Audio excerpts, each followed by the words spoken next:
Hey guys, welcome to our channel English Learning. In this video we will learn the meaning of according in English and Hindi with example sentences. If you like this video, kindly hit like button and share this video to all.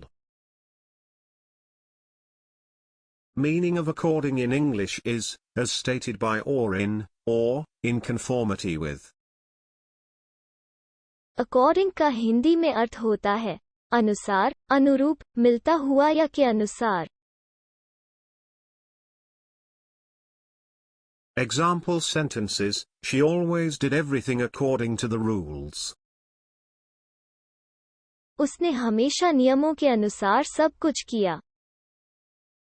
According to the forecast it will be sunny tomorrow.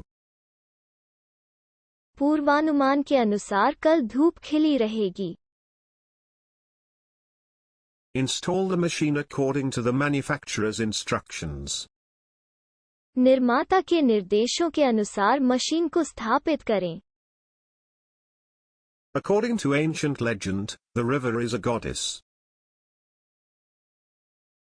प्राचीन कथा के अनुसार नदी एक देवी है.